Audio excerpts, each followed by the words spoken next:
Kasese district currently has 4 local radio stations, but by the end of October 2021, we were actually surprised when we learned of another urban independent radio station, and it is online.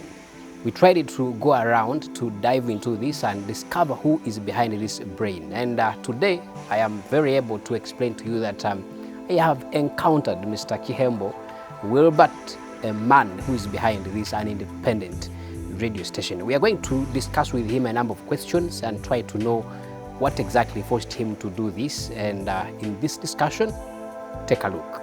Wilbert Kihembo, a resident of Saluti A in Nyamwamba Division, Kasese Municipality, always wanted to become a media practitioner. Kihembo's passion for being a journalist is traced back to his childhood. 2 decades on, Kihembo is now living his boyhood dream. Currently, he has put an independent online radio using his personal computer. Even though it was Kihembo's boyhood dream of becoming a journalist, it was last month that he started his online Snow FM radio. Yeah, Mr. Kihembo, nice to meet you this afternoon. We have learned that you decided to come up with the radio station. I want to really know who is Mr. Kihembo. Kihembo is a 3rd child of Reverend Wilson Mali and Defroza Massacre, all residents of Saluti A. He is among the 13 people born with cerebral palsy in Kasese district. Kihembo, who did not walk at the age of 5 years, does not regret it. At the age of 8 years, Kihembo went to Beskambo Primary School in Kasese town.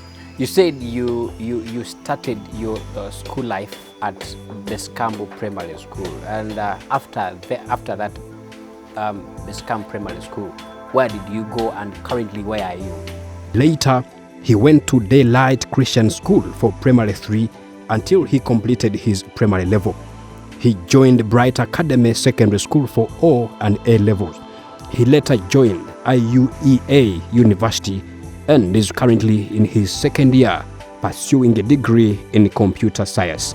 Mr. Kihembo says he joined the higher institution of learning to master computer skills so that he develops more computer programs. According to him, his first computer was donated by a friend at Kagando Hospital, where his father was working as the hospital administrator. I know you told me that this radio station only took you around 6 months. What exactly helped you to understand all these the modules? Do you really have someone who is behind you? Now, Kihembo boasted his computer literacy, something attributed to his efforts to use tutorials to train himself about computer programming. Kihembo believes everyone has the capability of, if given an opportunity, to change the world into a better place. He proposes to the government to lower the internet rates so that men able-bodied and disabled youth are able to innovate and create job opportunities for many unemployed.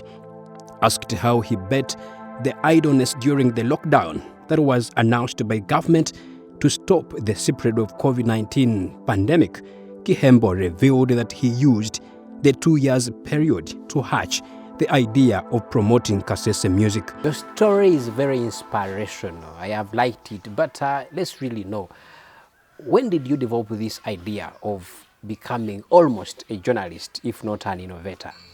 He says his dream was to establish the first independent urban media house in Kasese. 3 radio stations in the district are owned by church-based faith organizations, and UBC Nkaya is a purely state-owned radio station.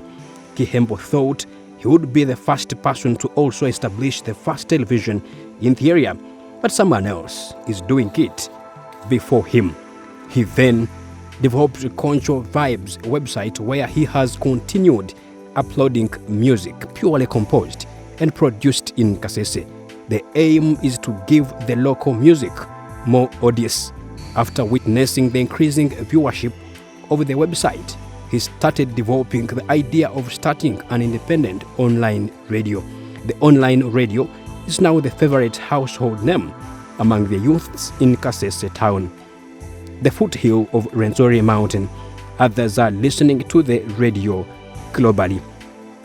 Surprisingly, Kihembo happily revealed that currently people like Snow Radio more than downloading music on his platform. Kihembo explained that he did not hustle a lot to look for the name of his radio. He named it after snow found on Rwenzori Mountain. The highest peak of the Rwenzori reaches 5,109 meters, and the range's upper regions are permanently snow-capped and glaciated. Kihembo adds that in addition to promoting local content, the online radio will be a vehicle to advocate for inclusiveness. Even those without smartphones will not be left behind. Already, he has lined up a team of youth passionate to present informative, educative, and entertaining shows. He plans to start airing both visual and audio shows. You told us that your intention is to address some of the challenges facing people with disabilities, but I understand that most of the children, especially who are disabled, are from families which are unable to afford even a phone, especially the smartphones. How basically do you think the communication that will be through this radio station will reach the other low-income earners? He told me that disability is not inability. Now, Kihembo is appealing to well-wishers to connect him to various international media donors so that his long-term dreams are realized. I understand that internet in Uganda is really too expensive.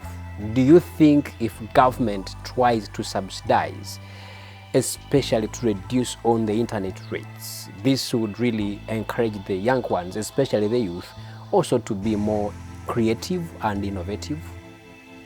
As per now, Snow FM is not accessed by people staying in hard-to-reach areas because of poor telecommunication networks, but also the low-income earners are unable to afford the 12% income tax levied on the internet in Uganda. If I want to run a similar radio station, perhaps online, how much money am I likely to incur, especially to ensure that my radio is on vis-a-vis the high rates of internet in Uganda? Kihembo is very optimistic that if he is supported, he would start recording shows and develop a system of sending the recordings to people owning small mobile phones. Kihembo is also running a community-based organization called the Voice of the Youth with Disabilities, which has so far 5 people with cerebral palsy. Story compiled by Joel Kaguta. Thank you, Mr. Kihembo, for your story. Indeed, your story is really too inspirational. Dear viewer, after listening to Mr. Kihembo's story, you would realize that given enough resources, given ample time, any person can do something very tremendous. See how Mr. Kihembo, given his outlook, given his way of living, he has shown the whole world that Kasese, Uganda, East Africa, Africa can produce a powerful innovator. He's joining the big men and women who are owning multimedia organizations in the world. If you really want to exactly test what I have really told you about, especially about Mr. Kihembo, just really click on the link.